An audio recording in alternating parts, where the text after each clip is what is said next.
Podcast Network, another deep dive into climate change. This week, KOIN 6 morning meteorologist Kelly Bayern and executive producer Ian Costello head into the cities to understand how continued increases in global temperature will change the urban interface, how we interact with it, and the groups in danger of being left behind. And so Kelly and Ian are joining us live this morning to talk a little bit about this third episode in the Climate in Crisis series they've put together. Thank you both for joining me. Yeah, good morning. Good morning. So, Kelly, first I want to ask you, what are we going to hear this week as we focus in on urban areas? Yeah, I think a lot of folks are curious about how we may see some changes, specifically in metro areas and more urban areas. So that's what this week's podcast focuses on, and specifically more pertaining to heat, like what we saw last June when Portland hit the warmest temperatures ever on record, 116 degrees. So if we may see more of that type of weather moving forward. Yeah, it's interesting. Ian, I've heard about things like, urban areas and cities kind of creating their own heat islands and some of the, issues like that. I don't know that I've ever really looked at the long-term consequences of the actual way that we live in these areas. If climate change continues on this course, what did you learn about, the way cities like Portland are going to look if they really work to move in the right direction when it comes to climate change?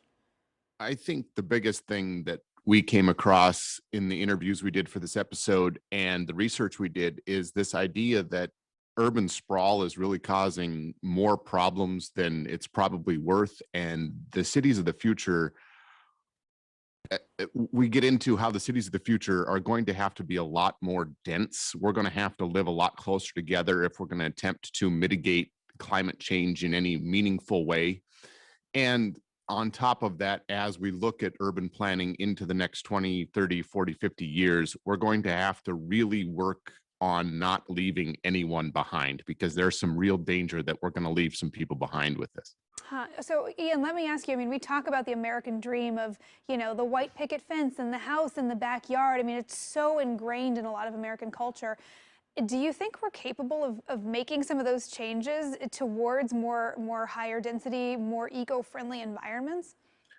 It's going to be tough. As I look out the window into my yard right now, yards are a thing that we all, or a lot of us, like to have. But as we found out through this series, yards mean you live further away. Yards living further away means you have to have a car.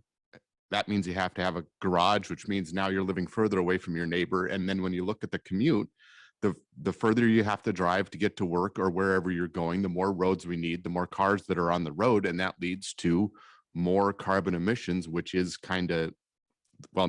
which is the root of the problem we're dealing with right now. Yeah, it is really interesting to kind of take a step back and look at all of our individual daily choices that may not seem like a big deal to us because it's just the way we live and we recycle and we do things right? But when you take a step back and you scale it out, it can really have an impact. So Kelly, I was listening to this latest episode this morning, getting ready for work, and I can hear the concern in your voice when you talk about some of the people that could get left behind in these scenarios as climate change gets more extreme.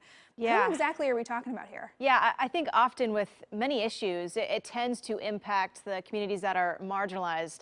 So experts were kind of mentioning how this issue, again, pertaining to climate change and down the road in the future, how mainly low-income communities will likely be impacted the most. So I think for me, that's an area that we need to listen to and look into more and learn how to fix for those lower-income communities. Yeah, it's problems that will truly continue to get worse, and we're going to have to make changes one way or another. So Kelly, Ian, thank you both for joining us to dig into it this morning. And of course, be sure to check out episode 3 of our Climate in Crisis podcast series on KOIN.com or wherever you find your favorite podcast. It is a really good in-depth look at just all of the different ways in which climate change is going to affect more and more aspects of our day-to-day lives. Okay, we're going to switch gears.